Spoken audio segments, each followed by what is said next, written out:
Irmãos, muito bom dia a todos. Tem sido uma alegria para mim estar com vocês nesses dias, refletindo a respeito deste assunto apaixonante que é a educação cristã. Esta é a segunda e a última vez que eu falo a vocês neste evento, portanto eu quero agradecer mais uma vez os irmãos organizadores que me convidaram para participar desse tempo junto com vocês, de maneira especial ao pastor Rogério, pelo convite que ele me fez para estar aqui, e agradecer também a vocês pela maneira atenta como vocês me ouviram ontem à noite. Eu, de fato, fiquei muito bem impressionado pela atenção de vocês durante aquela palestra, que foi uma palestra um pouquinho analítica, né? meio dura em termos aí de conceituação do que seria a educação cristã. Então, nós trabalhamos a maneira como geralmente nós entendemos o assunto, trabalhamos um pouco o contraste entre educação cristã e educação secular, a maneira inadequada de compreender esse contraste, depois um pouco a maneira adequada de compreendê-lo, e vocês foram de fato heróis aí, depois de uma sexta-feira de trabalho, à noite, acompanharem todo aquele raciocínio com atenção durante a noite de ontem. Eu espero que o mesmo ânimo, o mesmo vigor e a mesma atenção nos acompanhem durante o tempo em que vamos passar juntos agora nesta manhã. Então, na primeira palestra de ontem, considerando um pouco que é o início de uma trajetória, não é? Esse é o primeiro congresso de educação cristã que esta igreja promove, nós respondemos a essa pergunta: o que é educação cristã, afinal de contas? E a ideia ontem foi aprofundar um pouco o entendimento que nós temos deste conceito, alargar um pouco os limites que nós, às vezes, estabelecemos quando nós pensamos neste conceito, e no final nós definimos a educação cristã como o processo de florescimento da pessoa humana, que pode ser conduzido por diferentes instituições ou agentes secundários, mas que é sempre realizado levando o senhorio de Jesus Cristo em conta e a veracidade da sua revelação. Então, a educação cristã nada mais é do que o processo formativo que é efetivado à luz daquilo que nós chamamos de uma visão de mundo cristã ou de uma cosmovisão cristã.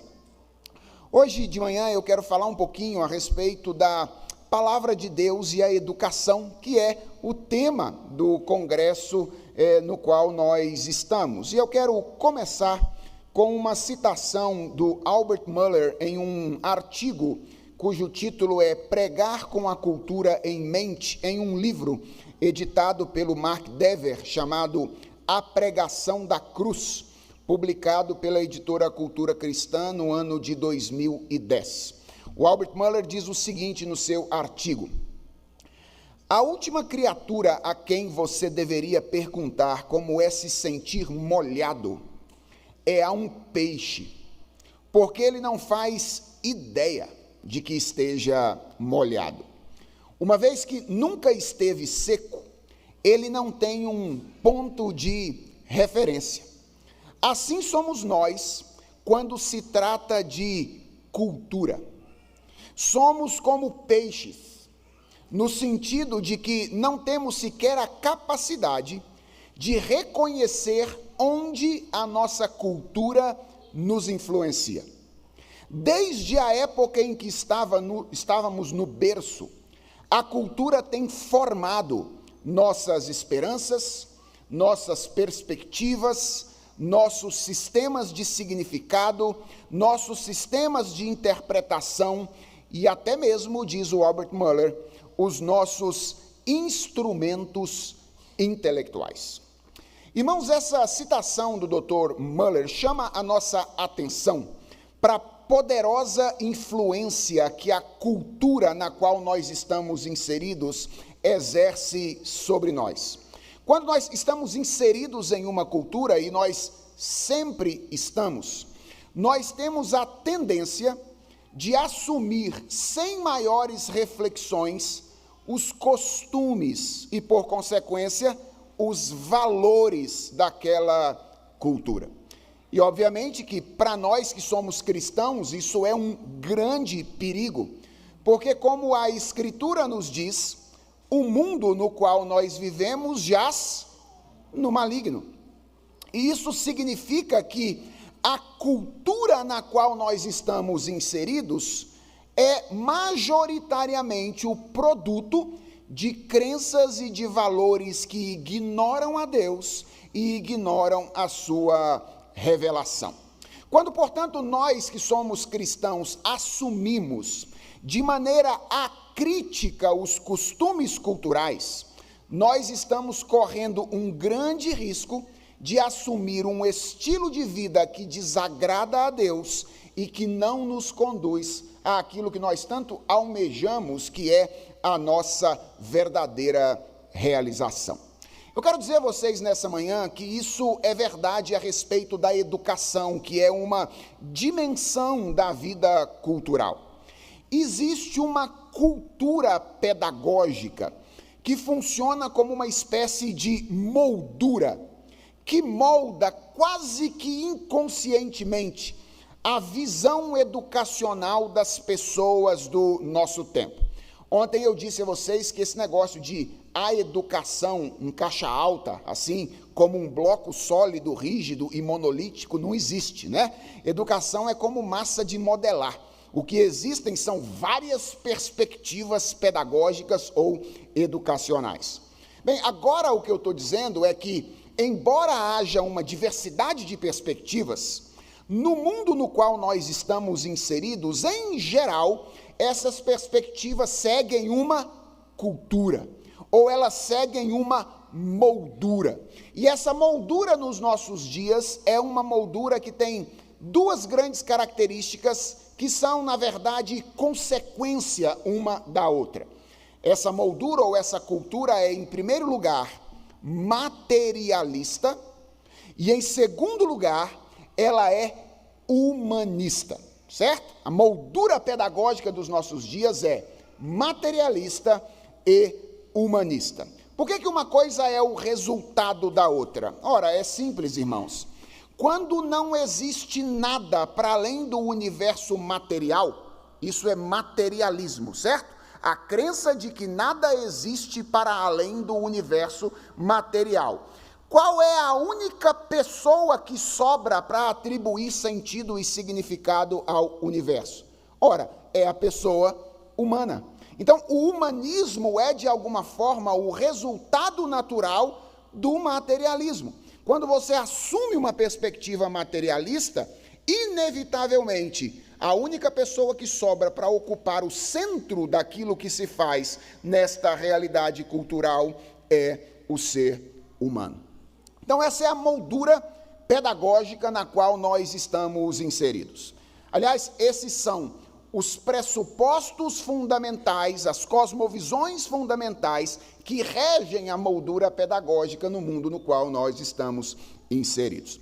Considere um pouquinho, pense um pouquinho na maneira como as pessoas ao nosso redor compreendem o que é a educação. Pense como a nossa sociedade compreende esse processo, que é o processo de conduzir pessoas ao florescimento da sua humanidade.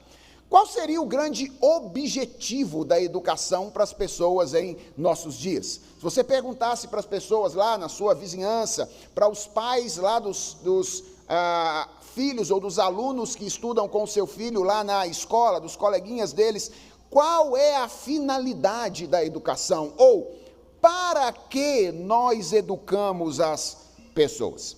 Vejam, é verdade que as respostas podem ser diferentes. Por exemplo, alguém pode dizer que a educação é o caminho para a satisfação individual de uma pessoa, o que na nossa cultura está muito relacionado à posição que alguém alcança na vida social e na vida econômica. Então alguém pode dizer, olha, nós educamos para que alguém ocupe um bom espaço na vida social, tenha boas condições econômicas e, como resultado disso, seja alguém feliz. Obviamente que essa é uma resposta que tem um nível de autocentramento enorme, não é? Você assustaria se alguém dissesse isso do seu lado a respeito do objetivo da educação.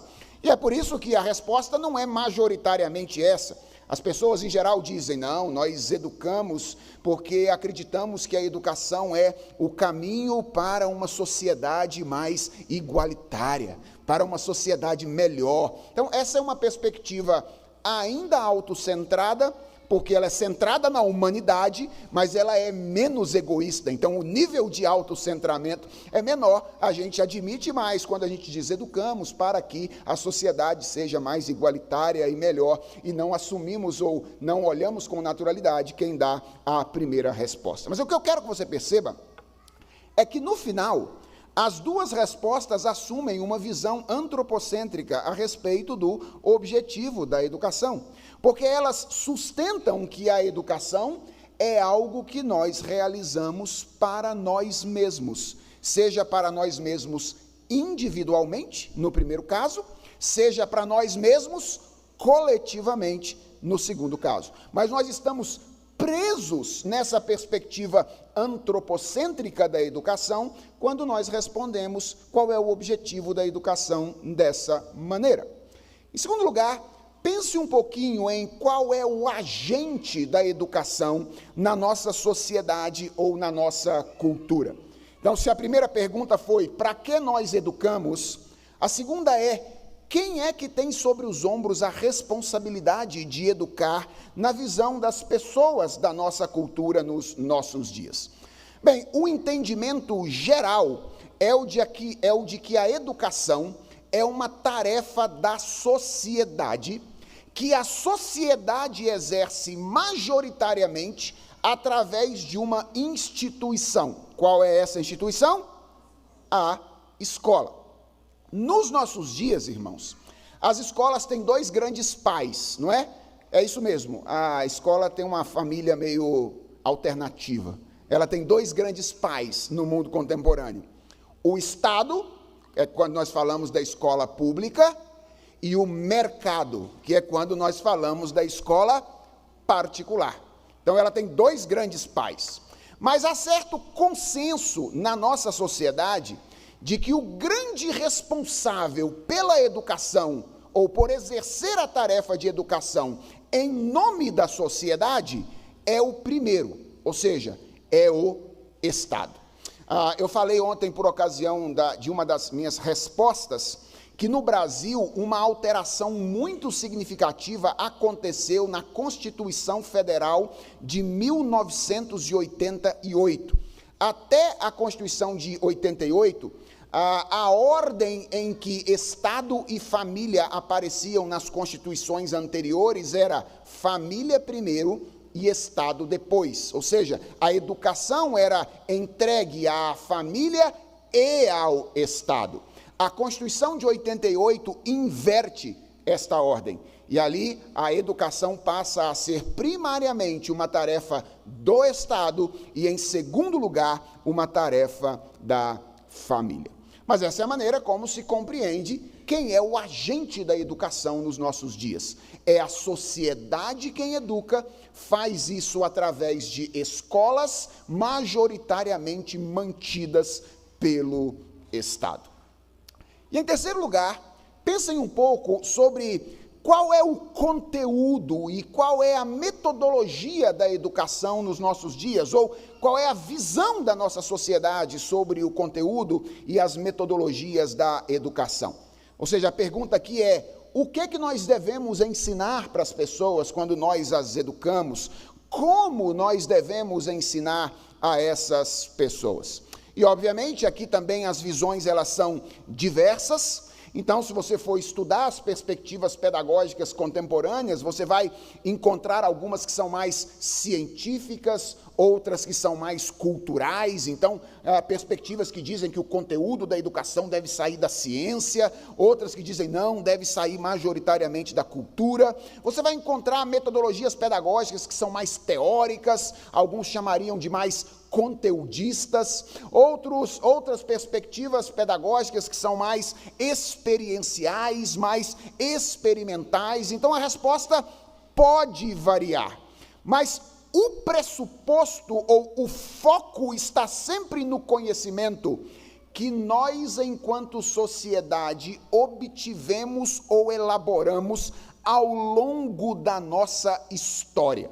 Ou seja, como uma sociedade majoritariamente materialista e humanista, a nossa sociedade pressupõe que nós podemos obter uma correta interpretação dos fatos da realidade e uma experiência satisfatória desta mesma realidade unicamente a partir do conhecimento que nós adquirimos ou elaboramos a partir da nossa relação com o mundo ao longo da história.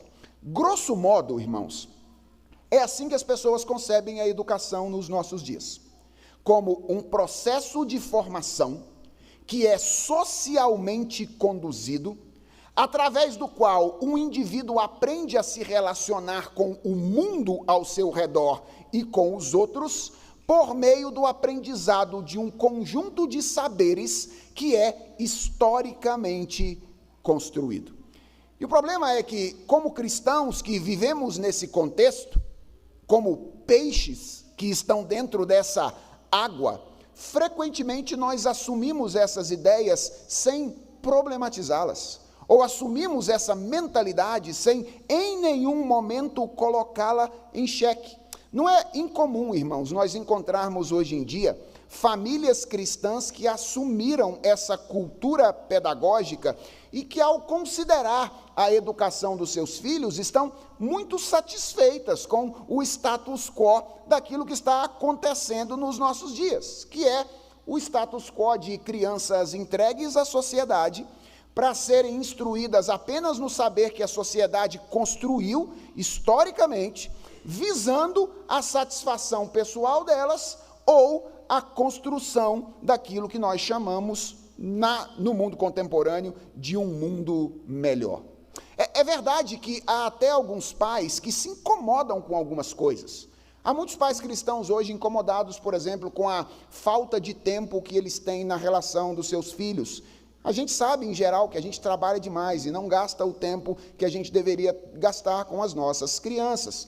Tem muitos pais preocupados, por exemplo, na igreja com o excesso de tecnologia ao qual as crianças estão submetidos, não é? Então a gente sempre ouve essas conversas dizendo: pastor, qual é o limite disso? Sinto que o meu filho está se tornando um tela dependente, né? Alguém dependente de uma tela. O que é que eu tenho que fazer? Então a gente até fala sobre isso, há coisas que nos incomodam, mas o fato é que nós às vezes não conseguimos enxergar um outro caminho e nós acabamos nos auto-justificando pelo esforço descomunal que nós temos que fazer como família para dar aos nossos filhos as melhores condições dentro deste modelo que é proposto pela nossa cultura. Eu suspeito, irmãos, que nós precisamos dar um passo atrás para fazer uma pergunta mais básica. E é essa pergunta que eu quero fazer nessa manhã com vocês, olhando para a Escritura e para uma visão de mundo cristã. A pergunta mais básica que a gente tem que fazer é: essa moldura pedagógica, essa cultura pedagógica na qual nós estamos inseridos, reverbera aquilo que cremos? Essa é a pergunta que a gente precisa fazer antes de se envolver com ela. Ou seja, essa mentalidade pedagógica, ela reverbera aquilo que nós cremos. Em outras palavras, ela é a moldura pedagógica da palavra de Deus. Ela é a cultura pedagógica da Escritura Sagrada.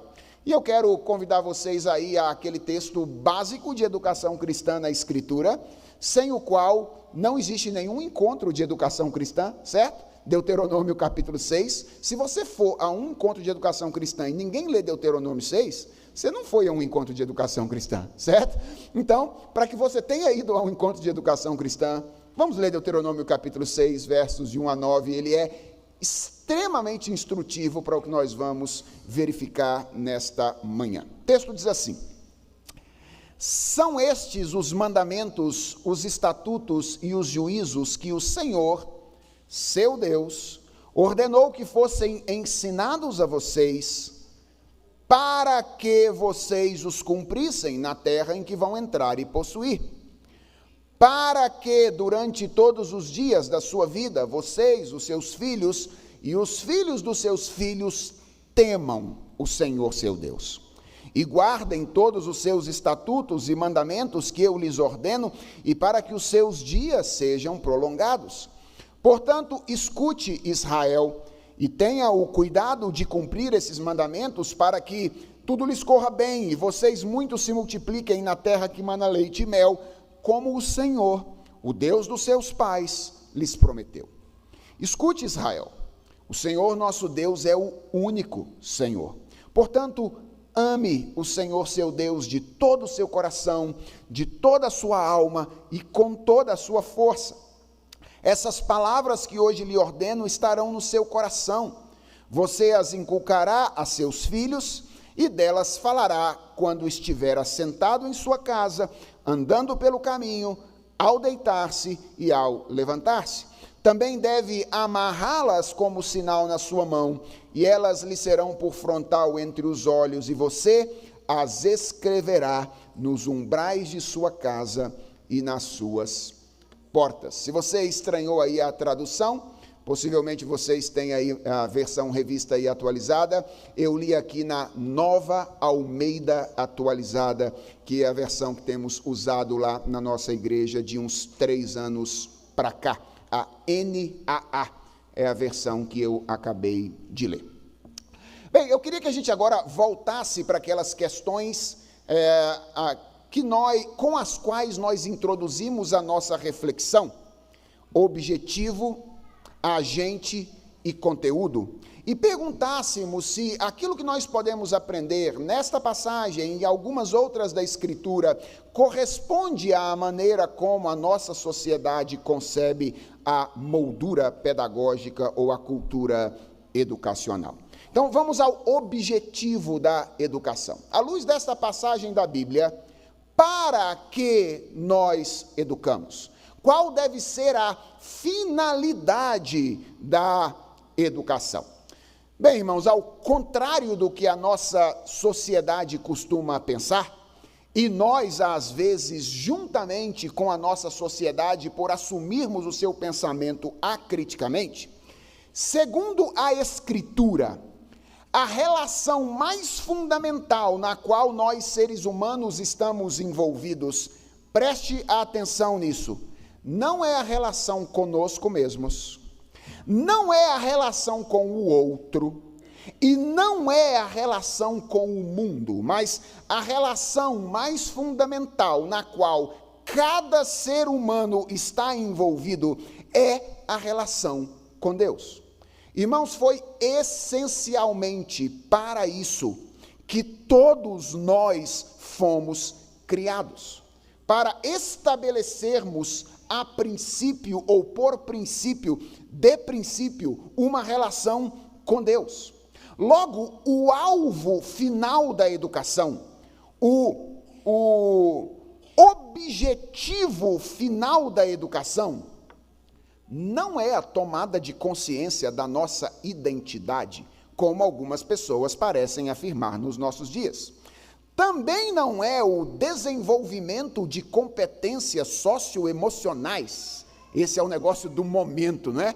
Toda feira que você vai de educação hoje, fala sobre cultivo de capacidades ou habilidades socioemocionais. Também não é a grande finalidade da educação, segundo a Escritura, o desenvolvimento de competências para o ingresso no mercado de trabalho. É claro que essas coisas todas são importantes. É importante que alguém, durante a sua educação, tome consciência da sua identidade, que à luz da Escritura não é adquirida nem construída, mas é recebida como dádiva. Nós somos imago Dei, imagem e semelhança de Deus, pessoas que foram criadas e que estão sendo redimidas pelo Senhor na pessoa de Jesus Cristo. É óbvio que nós precisamos aprender a nos relacionar com as pessoas. Quando, por exemplo, você encontra alguém na idade adulta que é incapaz de lidar com uma frustração relacional, por exemplo, você sabe que ali tem um problema pedagógico, um problema de educação, porque a sua dimensão emocional não foi amadurecida ou não foi educada. E é claro que todos nós precisamos ser treinados para exercer uma profissão, não tanto para nossa realização pessoal, mas para que nós cumpramos a vocação para a qual nós fomos chamados por Deus no mundo no qual Ele nos colocou. É claro que todas essas coisas são importantes. Mas o que eu quero que você entenda é que o que a Bíblia ensina para nós é que a relação mais fundamental na qual cada ser humano está envolvido e da qual depende, inclusive, a maneira como nós nos relacionamos conosco mesmos, com os outros e com o mundo ao nosso redor, é a relação com Deus. O grande desafio da educação, então, é ensinar as pessoas a se relacionar com Deus. E há uma expressão que é usada por Moisés aqui em Deuteronômio capítulo 6, que encapsula bem esse objetivo da educação. A expressão é promover o temor do Senhor. Vocês perceberam como é que Moisés deixa isso muito claro? Ele diz, olha, Deus me entregou uma série de mandamentos, e ele me disse que eu ensinasse isso para vocês, para que vocês na terra, para onde vocês vão, promovessem um processo geracional de transmissão dessa lei. Isso é educação, um processo geracional de transmissão da vontade de Deus. Deus quer que vocês façam isso. E atenção, para quê? Essa é uma expressão de finalidade, certo? Para que vocês e para que os seus filhos aprendam a temer o Senhor. Para que eles temam o Senhor. E talvez a pergunta de todos nós seja, pastor, o que significa isso de maneira prática?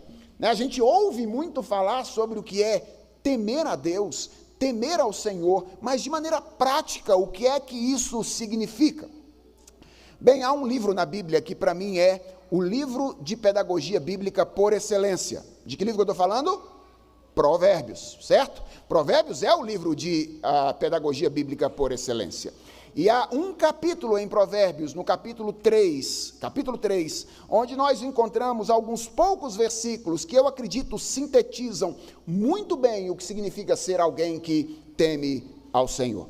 Eu me refiro aos versos 5 a 8 de Provérbios 3, onde nós lemos as seguintes orientações da sabedoria bíblica. Ela nos diz assim: confie no Senhor de todo o seu coração, e não te estribes no teu próprio entendimento. Reconheça o Senhor em todos os seus caminhos, e Ele endireitará as suas veredas. Não seja sábio aos seus próprios olhos, tema ao Senhor e afaste-se do mal. Isto será como um remédio para o seu corpo e refrigério para os seus ossos. A pergunta é: o que significa temer ao Senhor? Aqui nós temos 3 grandes características de alguém que aprendeu esta dádiva, que é o temor do Senhor. Primeira é a capacidade de duvidar da sua própria sabedoria. Quem teme verdadeiramente ao Senhor não confia em si mesmo, não confia no seu próprio conhecimento. Percebe como essa orientação bíblica está na contramão da orientação que é dada pelos nossos dias? Nos nossos dias, o que as pessoas mais dizem, aconselhando umas às outras, é: ouça o que diz o seu coração. Aqui está a sabedoria bíblica dizendo: quem teme ao Senhor não se engana, permitindo-se dar ouvidos à sua própria voz, porque conhece o seu coração e sabe que ele tem um coração enganoso. Ora, então, o que faz alguém que teme verdadeiramente ao Senhor? Ele confia em Deus. E confiança é um verbo ou uma palavra que a gente precisa entender bem aqui. Porque confiança para nós é sempre, a fé para nós é sempre uma função que nós ativamos em alguns momentos da nossa existência. Nós falamos muito de fé, por exemplo, quando a gente está falando de alguém que está crendo pela primeira vez no Evangelho. Aí a gente fala, você precisa ter fé. Ou então a gente fala muito de fé e confiança quando alguém está passando por um momento difícil na vida, está com um problemão, e aí a gente diz, olha, você precisa ter fé, você precisa confiar em Deus. Ora, a fé não é uma função que nós ativamos em algumas ocasiões da nossa vida.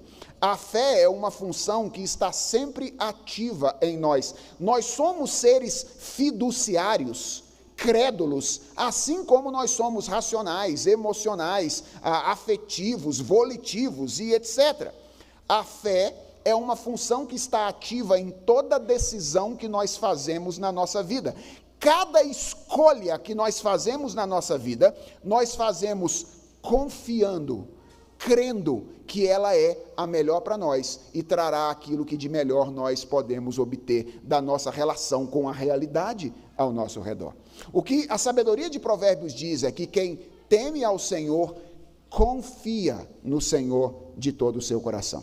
Ou seja, quando ele é colocado em uma situação em que o seu coração aponta o caminho da direita, mas a palavra de Deus aponta o caminho da esquerda, o que ele faz?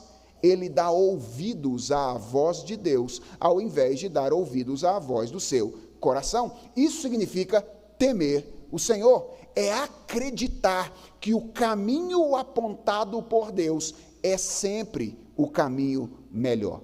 E há uma terceira coisa que é importante, que está presente no texto de Provérbios, capítulo 3, que é a expressão, reconhece o Senhor em todos os seus caminhos. E preste atenção na abrangência dessa afirmação. Alguém que teme verdadeiramente a Deus, não é alguém que confia no Senhor apenas nas grandes decisões que ele toma na vida, mas é alguém que dá ouvidos à voz de Deus nas decisões cotidianas do seu dia a dia. A pergunta é, o que significa temer a Deus? O que é esse alvo da educação cristã, que é conduzir pessoas ao temor do Senhor? É produzir pessoas que têm uma consideração respeitosa e reverente pelo Senhor no todo da sua existência. Pessoas que vivem dessa maneira, que respeitam reverentemente a Deus no todo da sua existência, são o alvo maior da educação cristã.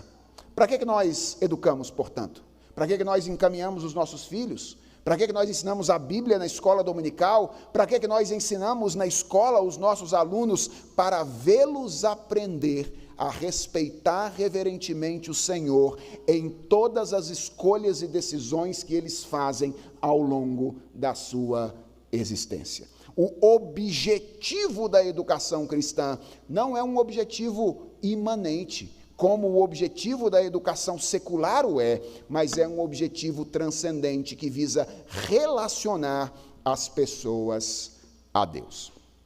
Então a gente percebe aqui que há um contraste entre a moldura secular de educação que rege a nossa sociedade e aquilo que a Bíblia diz quanto ao objetivo ou ao propósito da educação.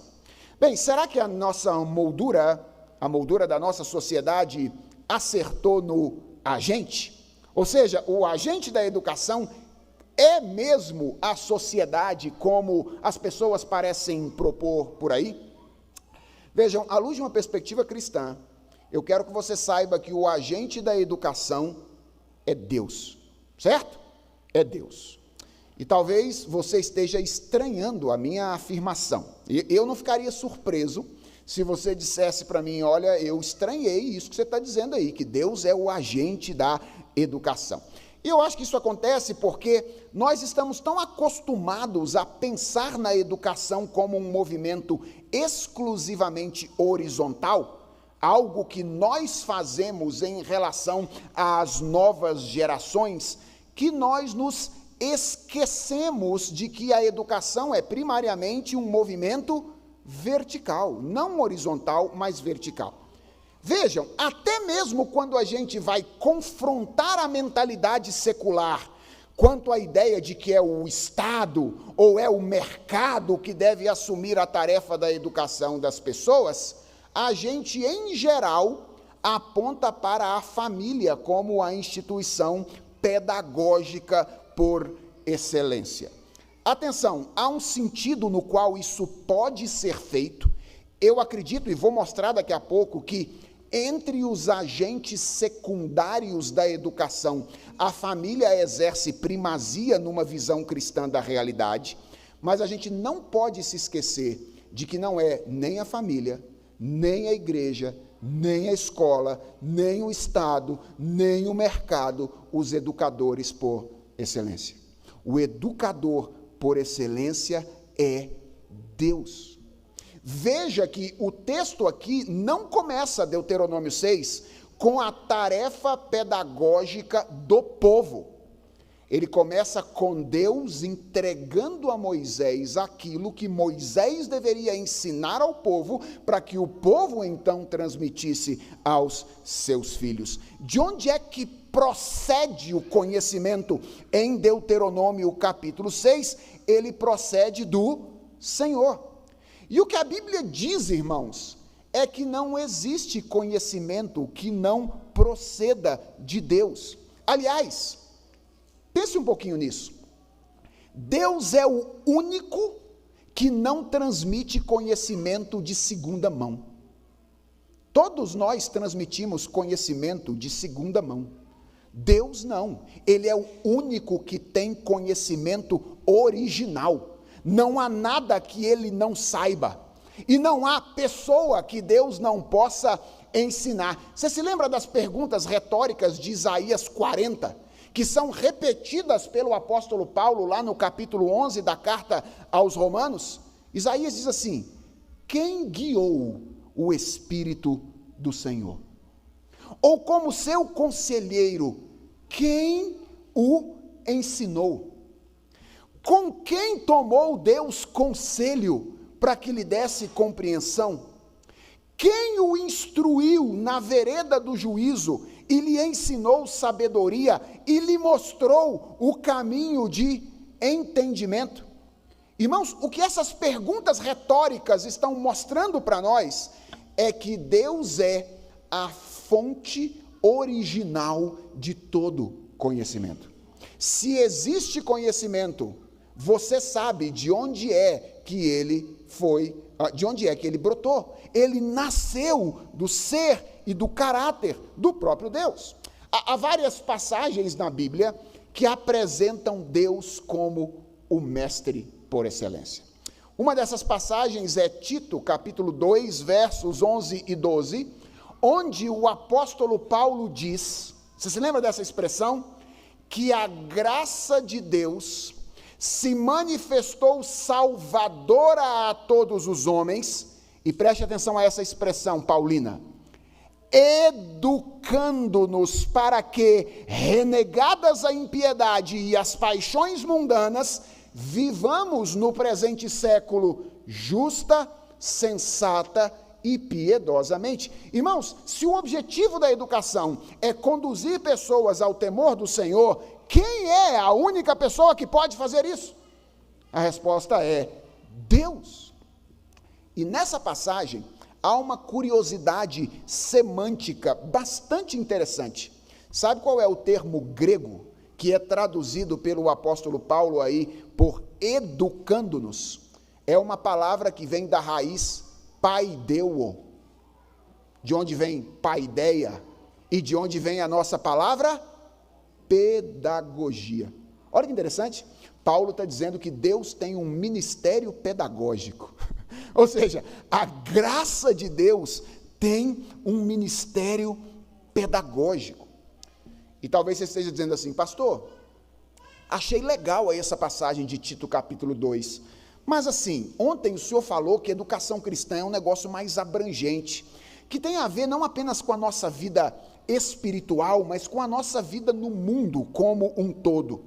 E essa passagem aí fala mais especificamente da nossa vida espiritual. Paulo está falando aqui de gente que foi salvo pela graça de Deus e que Deus agora está santificando para viver de maneira agradável a Ele no mundo.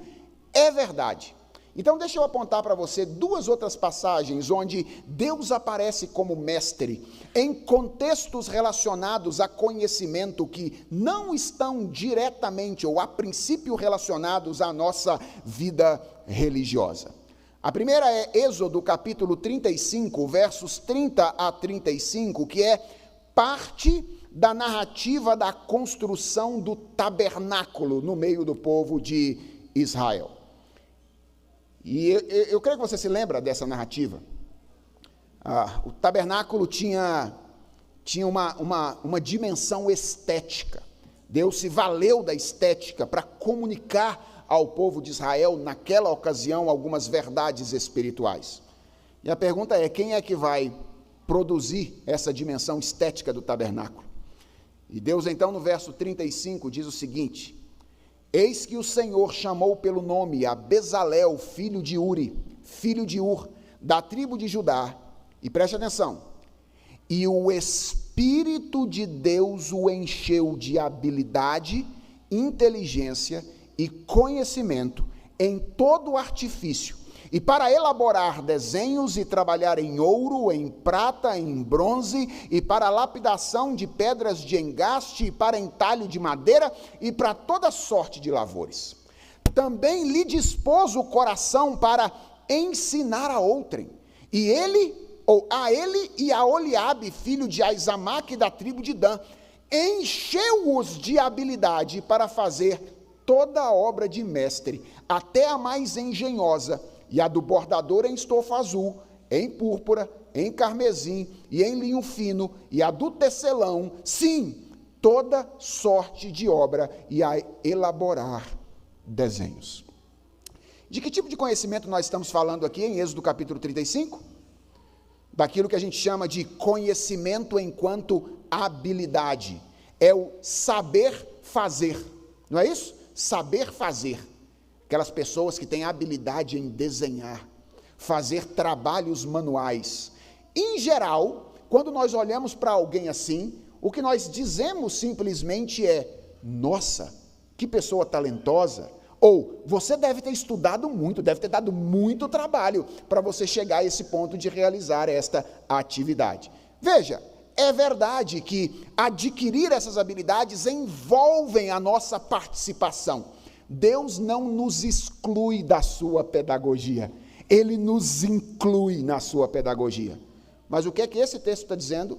Que essas habilidades não são habilidades que nós adquirimos unicamente por meio de tempo e esforço.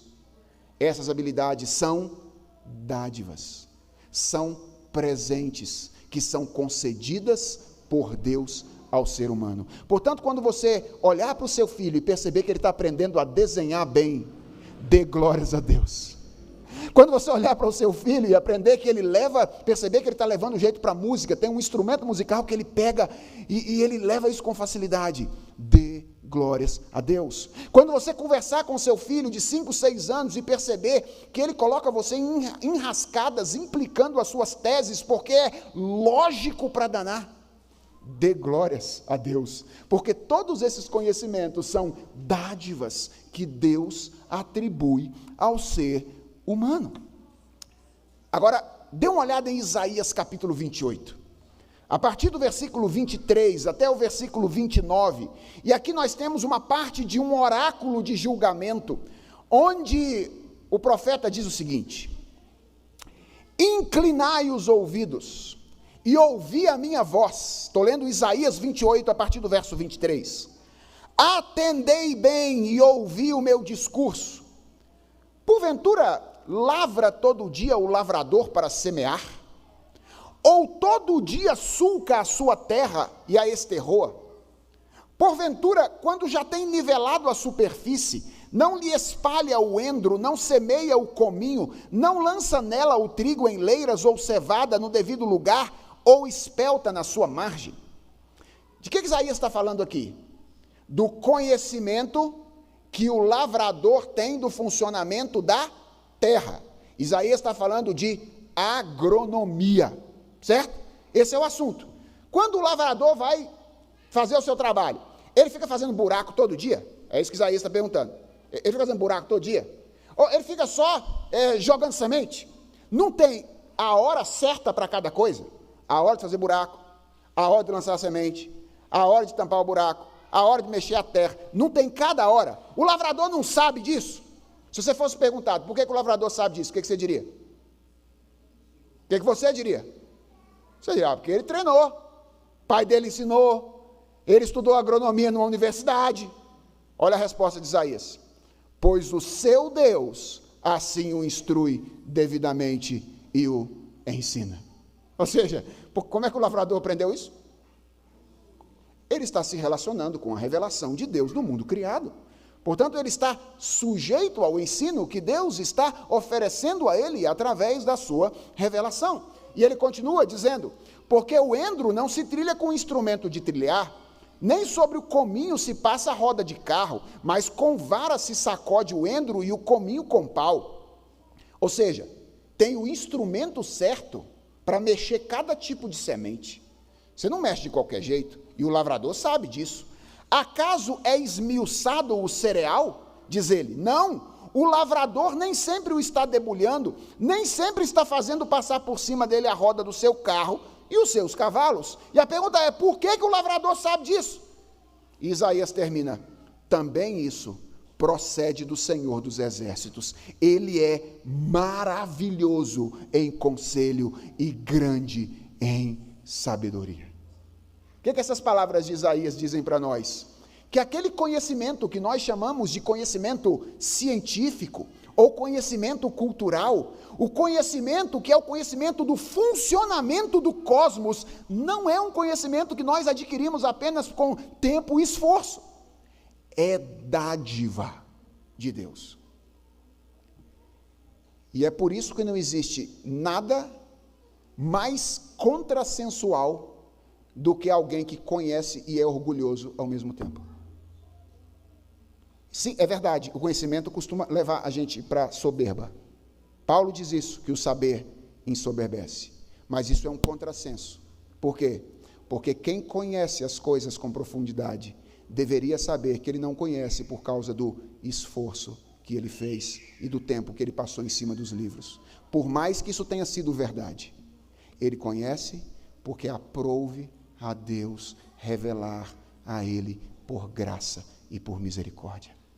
Conhecimento é dádiva, conhecimento não é conquista. Esta é a visão da palavra do Senhor. Embora nós estejamos envolvidos no sentido de adquirir esse conhecimento, em última instância, é dádiva de Deus nos dar a conhecer aquilo que Ele nos oferece a conhecer. Então, quando alguém conhece muito física, química, biologia, matemática, filosofia, teologia, por que ele conhece? É porque Deus o ensinou. Irmãos, Deus é o educador por excelência. Onde tiver uma relação de ensino e aprendizagem acontecendo, Deus está em ação. E talvez você diga, pastor, isso é muito bonitinho de ouvir, mas não tem muita aplicação prática não, né? Não tem. Olha, é essa consciência de que Deus é o agente primário da educação que livra o educador do orgulho quando ele tem sucesso e livra o educador de desespero quando ele tem fracasso. É isso. Porque se você é um educador, você sabe, não existe educador perfeito. Na criação dos seus filhos, na educação dos seus alunos, vai ser assim. Em momentos, você vai olhar para você e vai dizer, nossa, como eu consegui fazer isso tão bem? Em outros momentos, você vai olhar para você e vai dizer, que desgraça, hein? O que eu fiz?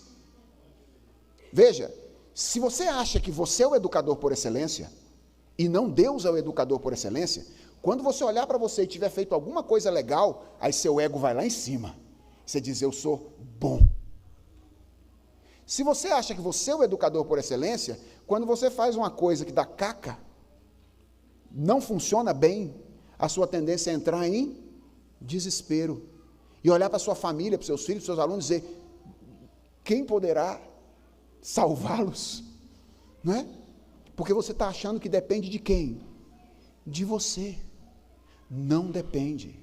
Em última instância, Deus é o educador por excelência. Vejam como isso consola e conforta o nosso coração. Veja como isso nos estimula. Veja como isso nos dá humildade para trabalharmos debaixo da orientação que Deus nos oferece.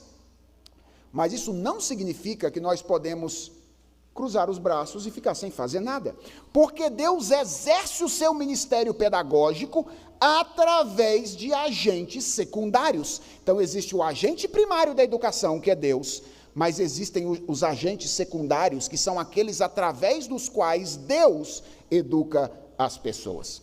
E nesse ponto, a cultura pedagógica da Bíblia também é diferente da cultura pedagógica da nossa época.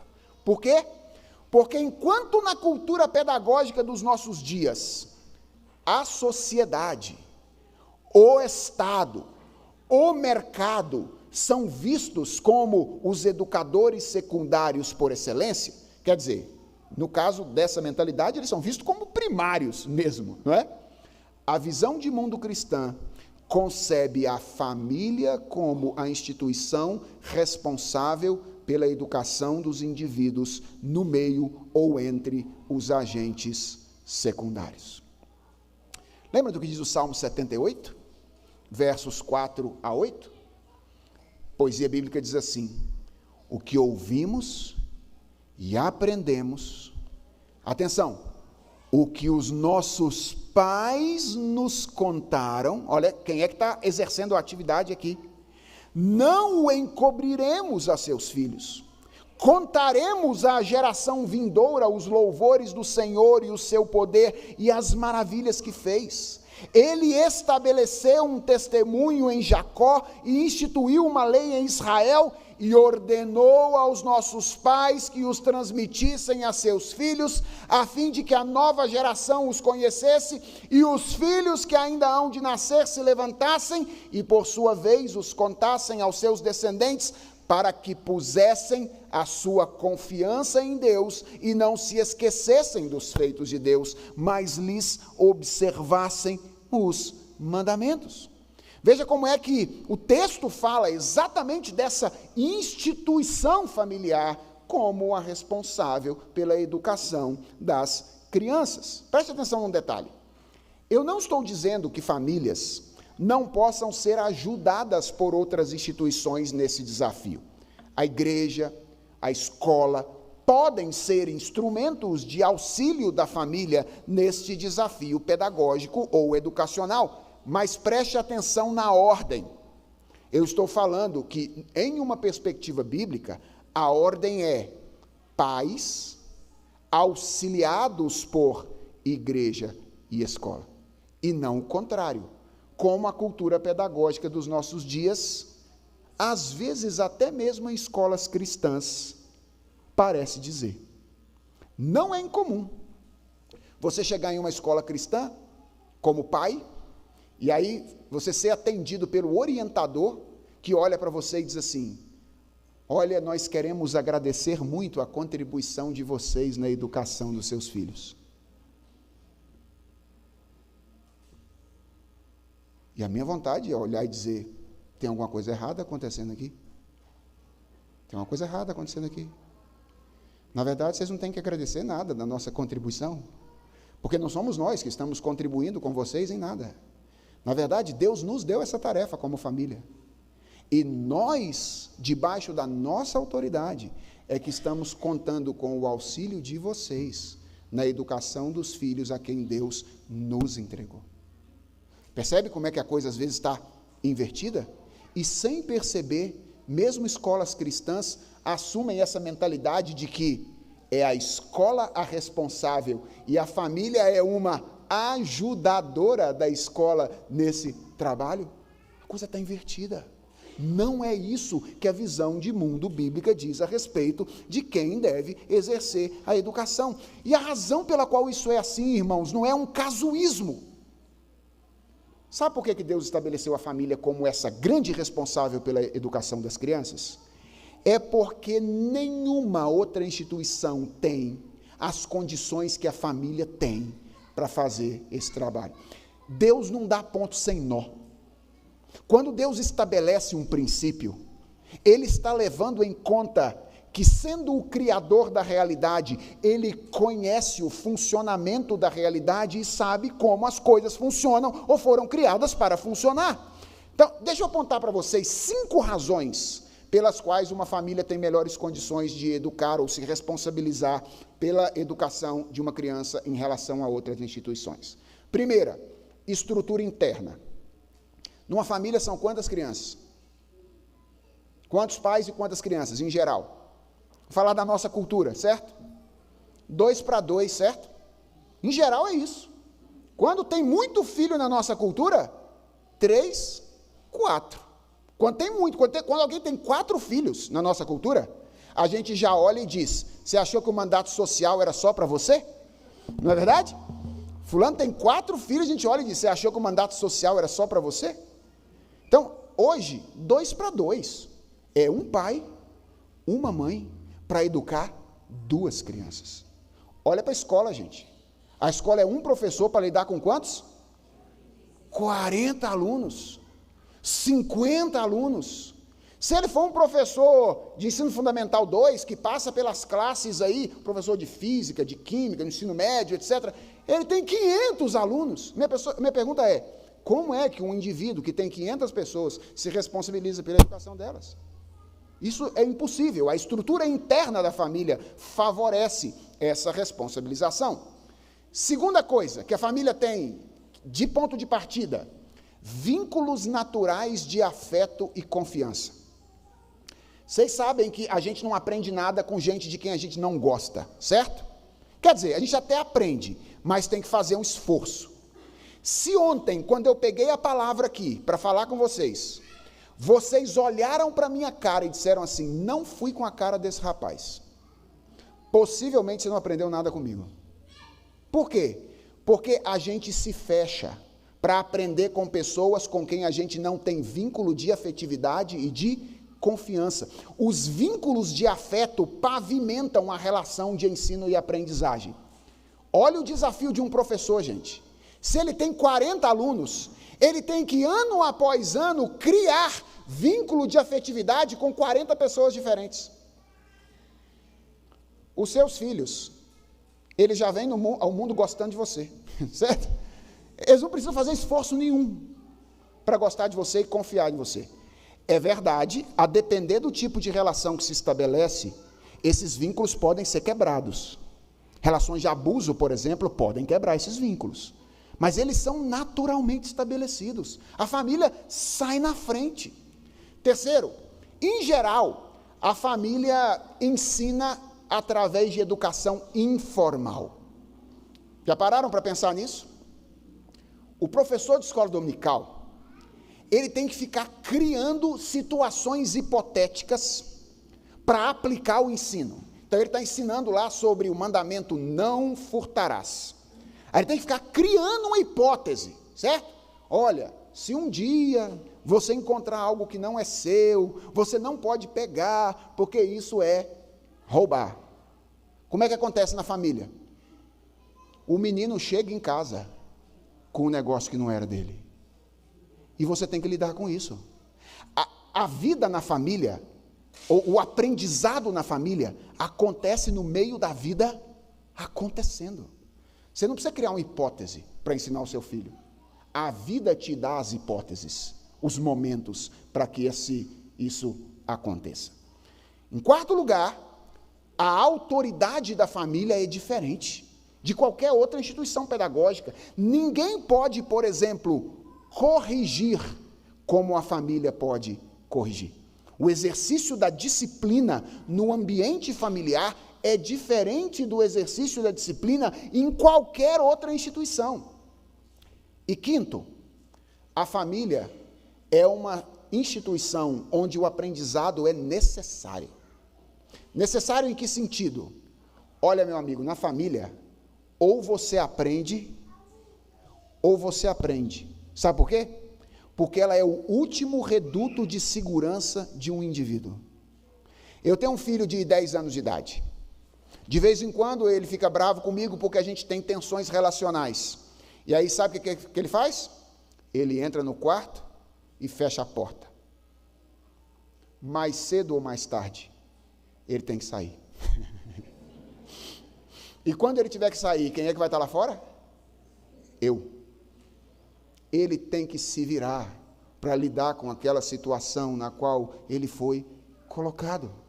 Na família é assim. Na escola, que você tem um problema na escola, o que você faz? Você tem um problema na escola, uma crise, o que você faz? Muda de escola. Você tem um problema na igreja, o que você faz? Não deveria, mas é assim que muita gente faz. Muda de igreja. E quando você tem um problema na família, o que você faz? Tem gente que muda também, né? Tem gente que muda. E está se tornando cada vez mais comum. Mas a gente sabe que isso não é a vontade de Deus. Não é tão simples mudar de família como se muda de igreja ou de escola. Veja como, quando Deus criou esse ambiente, Ele estruturou o negócio para cumprir o propósito para o qual Ele estabeleceu. Ele desenhou de tal modo que aquilo que outras instituições pedagógicas têm de positivo são emulações daquilo que naturalmente existe aonde? No contexto de casa, que foi, estritamente falando, a única instituição social criada diretamente pela palavra de Deus. Qual foi a única instituição que Deus criou diretamente pela sua palavra em Gênesis capítulo 2? A família. O restante, até a igreja, em um certo sentido, no sentido institucional, ela nasce depois, posteriormente, através do desenvolvimento cultural humano, debaixo, obviamente, do governo divino. Então, Deus é que está trazendo essas coisas à existência através do ser que é criado à imagem e semelhança dele. Mas a única que encapsula todas essas características, desde o jardim do Éden, é a família. Então, por melhor que seja uma igreja, e por melhor que seja uma escola, elas não dispõem das condições que a família dispõe para assumir a responsabilidade da educação de uma criança. E por último, qual é o conteúdo da educação à luz de uma perspectiva cristã? O objetivo é o temor do Senhor. O agente é primariamente Deus, depois a família e outras instituições afins que podem ser usadas por ela. E qual é o conteúdo da educação cristã?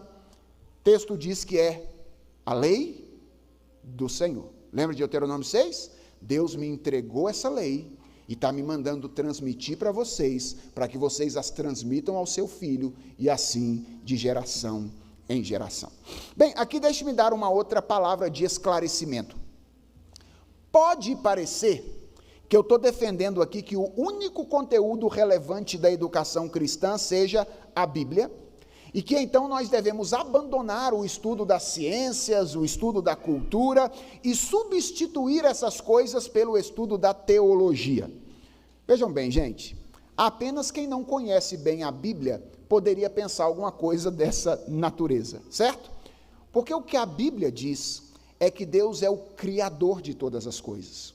E como nós vimos ontem, a realidade criada é como uma obra de arte que possui os traços do caráter de Deus. Assim como às vezes você olha para um quadro e diz assim, ó, isso é um Picasso. Por que você diz que isso é um Picasso? Porque os traços de Picasso, do artista, eles estão presentes na obra. Os traços do caráter de Deus estão presentes na realidade criada. O Salmo 19 diz isso, Romanos capítulo 1 diz isso. A criação, portanto, é um livro que foi escrito por Deus. Esta era uma imagem que os reformadores continuamente usaram para falar da criação. Ela é um livro que foi escrito por Deus. Quando a gente a conhece, nós estamos lidando com algo que pode nos enriquecer a respeito do nosso. Agora, atenção. Por causa do pecado, dos efeitos do pecado sobre a criação e sobre nós somente nos beneficiamos do livro da criação quando nós lemos esse livro à luz do segundo livro que Deus nos deu, que é a Bíblia, a Escritura Sagrada. A autoria do livro da natureza e a verdade sobre o livro da natureza somente podem ser conhecidos se as Escrituras nortearem o nosso entendimento. Veja a metáfora que Calvino usa para falar disso. Ele diz assim: os idosos, ou aqueles cuja visão é deficiente, quando quaisquer livros, por mais belos que sejam, são colocados diante deles, embora eles percebam que há algo escrito, eles mal conseguem distinguir duas palavras consecutivas. Contudo, quando ajudados por óculos, começam a ler distintamente. Assim é a Escritura, diz Calvino. A Escritura, reunindo as impressões da divindade, que até então jaziam confusas nas nossas mentes, dissipa a escuridão e mostra-nos o verdadeiro Deus claramente. Percebe qual é aqui a diferença fundamental em termos de conteúdo entre a educação cristã e a educação secular? É que a educação secular usa apenas a revelação geral, sem perceber que é revelação geral como fonte do seu conteúdo. E por consequência, concebe o mundo como fim em si mesmo e é tendente à idolatria. A educação cristã sabe que o mundo criado é revelação de Deus. Sabe por quê? Porque tem a sua visão iluminada pelo livro da Escritura e junta a esse livro da revelação a Escritura, ou usa a Escritura como lente para enxergar o livro da criação, para compreender a verdade sobre o mundo criado. As pessoas às vezes me perguntam o que é fazer educação cristã. E de vez em quando eu estou meio assim cansado, sabe, não quero articular muito as coisas, meio cansado, aí eu só respondo dizendo, é fazer educação de verdade. É isso. O que é fazer educação cristã? É fazer educação de verdade. Por quê?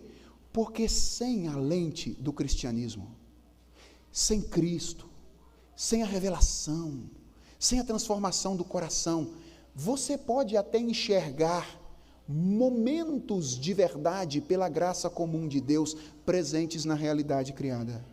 Mas você nunca estará habilitado para dizer o que as coisas de fato são e como as coisas de fato funcionam. Sabem por quê? Porque elas não são fins em si mesmas. Elas foram criadas como um sinal que aponta para aquilo que está para além delas.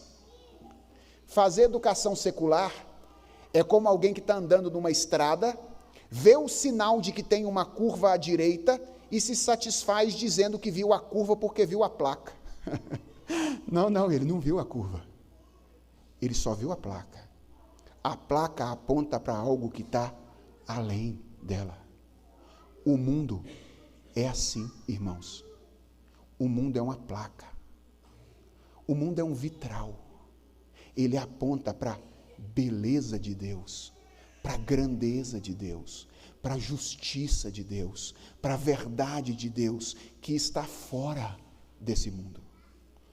E só compreende corretamente o mundo quem conhece o mundo tal qual ele foi criado para ser.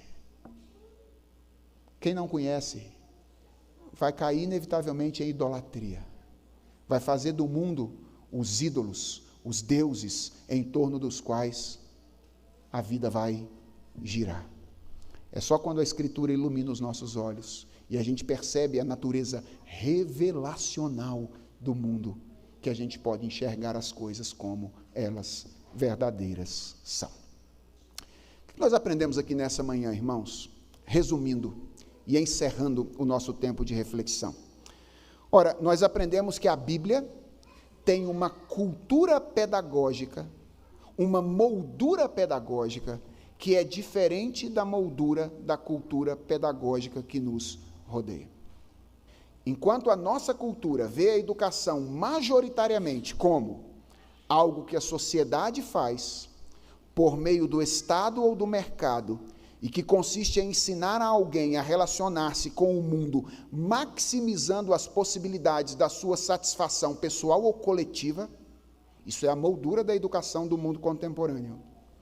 O que a Bíblia diz é que a educação é algo que Deus faz, principalmente através da família, da igreja e também da escola, promovendo o temor do Senhor, levando pessoas a considerarem, a confiarem em Deus e a considerarem Deus em todos os seus caminhos, por meio de um conhecimento do mundo que inclui, em lugar de destaque, o conhecimento das Escrituras Sagradas, o conhecimento da revelação que nos ajuda a enxergar aquilo que o mundo é. Que desafio temos diante de nós, hein? E é o pastor Rodrigo Broto que vai ajudar vocês a lidar com eles a partir de hoje à noite. Porque esses somos nós, um povo de cultura diferente, vivendo no meio de uma cultura distinta. A Bíblia diz que nós somos peregrinos e forasteiros. Nossa cultura é outra, nossa moldura é outra. E diante de nós temos aí o desafio de viver nesse mundo com uma moldura e uma cultura distinta. Eu vou embora para São Paulo daqui a pouco, e Brota que vai dar conta de ajudar vocês a fazer isso a partir de hoje à noite, se Deus quiser. Mas eu quero dizer para vocês que ele tem toda a condição e competência para fazê-lo, então fiquem tranquilos. Vamos orar? Deus, nós queremos agradecer-te pelo tempo que passamos juntos aqui nessa manhã. Obrigado porque o Senhor nos alerta quanto à contrariedade, à contradição, à antítese que existe entre a nossa visão de educação e a visão que paira na cultura na qual nós estamos inseridos. E às vezes nós nem percebemos essa diferença, como peixe que nunca soube o que é viver fora d'água. Senhor, ajuda-nos a fazer isso. Obrigado porque temos a Tua palavra. E mesmo estando imersos em uma cultura assim, podemos enxergá-la à luz de algo que vem de fora. Obrigado, Senhor, porque o nosso coração pode ser elevado para fora desse mundo, de modo que nós enxerguemos como as coisas funcionam aqui e como elas de fato deveriam funcionar debaixo do Teu senhorio. Nossa oração é: não nos permita nos satisfazer com a moldura a qual às vezes somos, ou diante da qual nós somos colocados. Ajuda-nos a nos lembrar que Tu és o mestre por excelência. Somos assistentes Teus, professores assistentes, auxiliares, que fazem o que fazemos no poder do Senhor, na dependência do Senhor, diante das dádivas que o Senhor nos dá. Oramos, portanto, pelos pais e pedimos ao Senhor: dê a eles a consciência disso e dá-lhes o Teu poder, para que eles sejam instrumentos de bênção na vida dos Teus filhos. Ó Deus, nós Te pedimos, convence-nos de que há uma razão maior pela qual nós devemos educar. Queremos que os nossos filhos, sim, sejam bem-sucedidos na vida nesse mundo. Queremos, sim, que os nossos filhos sejam relacionalmente bem-sucedidos, economicamente bem-sucedidos. Nós não queremos vê-los sofrer em um mundo onde essas coisas são importantes. Mas o que nós mais queremos é que os nossos filhos temam ao Senhor. E nos ajude, ó Deus, a nos preocupar mais com isso do que nós nos preocupamos com as outras coisas. Que os nossos filhos aprendam a respeitar reverentemente a Ti e a confiar no Senhor de todo o coração deles, nas circunstâncias mais diversas da existência. E muito obrigado, Senhor, porque nos deste o mundo e a Tua palavra, para que nós pudéssemos enxergá-lo como Ele é. Nós Te pedimos, Deus, dá-nos seriedade no estudo da Tua palavra. Com Teu Espírito Santo, ilumina os nossos olhos e corações, para que nós possamos, através da Tua palavra, olhar para o mundo e perceber a beleza, a justiça, os traços do caráter do Senhor presentes nele. E quando nós percebermos as sementes da apostasia, que nos lembremos daquilo que o Senhor está fazendo novas todas as coisas, na pessoa do teu Filho Jesus Cristo. É a oração que nós fazemos, no nome dele. Amém.